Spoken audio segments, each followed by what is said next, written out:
Gusto ko lang po ibahagi sa inyo ang mga naging trabaho ko bago ako naging content creator.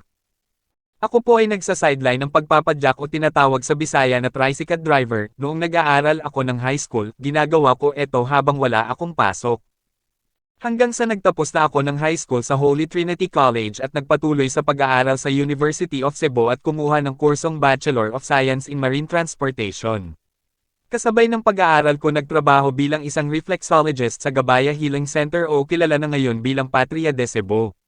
Nag-undergo muna ako ng training 3 months hanggang sa nakatapos ako bilang isang reflexologist.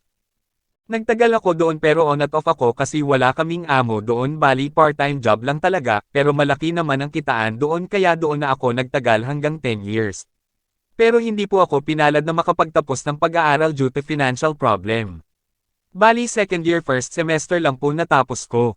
Pagkatapos noon ay nagdesisyon ako na magtrabaho, nakapagtrabaho naman ako bilang isang waiter sa Binugoy Restaurant sa A.S. Fortuna Street, Banilad City, Cebu.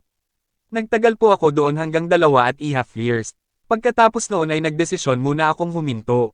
Hanggang sa napasok naman ako bilang isang janitor sa Able Services bali 8 months ako nagtrabaho doon tapos nag-resign ako due to personal matter.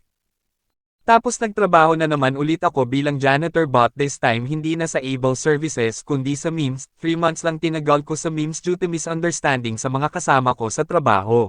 Pumasok akong bilang security guard at nakapasok naman ako kahit walang security license. Na-assign ako sa Sanchez Compound, nagtagal ako hanggang 1 taon. Hanggang sa naisipan kong mag-training ng security para magkaroon ng license at mas lalaki ang sahod. Pinalad naman ako at nakasa sa training.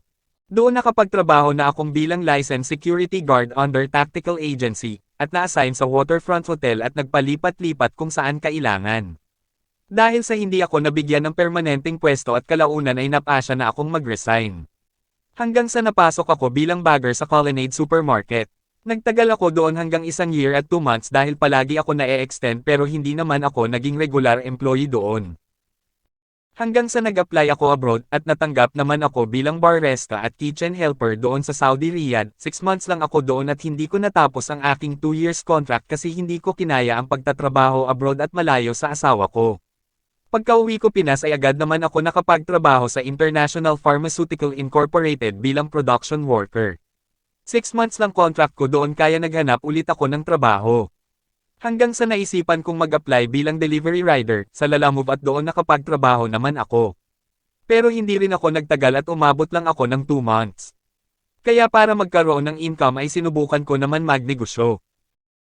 Nang tinda ako ng puto maya, gumawa din ako ng peanut butter at sukang pinakurat pero hindi rin nagtagal yun kasi naisipan kong mag-apply sa BPO at natanggap naman bilang customer service representative sa Teleperformance. 9 months after ay nag-resign ako because I'm looking for better opportunity at better salary.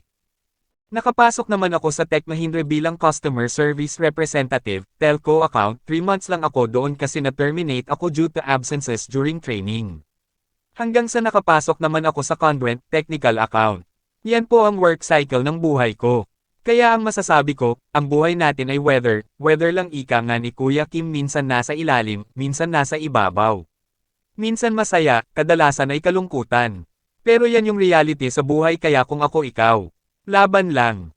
So kung nagustuhan nyo yung istorya ko sa buhay wag nyo pong kalimutan, mag-follow sa page ko, magbigay ng komento, mag-like kung nagustuhan nyo at e-share sa mga kaibigan nyo para maraming makakapanood nito. Huwag nyo din kalimutan pindutin ang notification bell para updated po kayo sa next video na gagawin pa po natin. Maraming salamat at bye for now.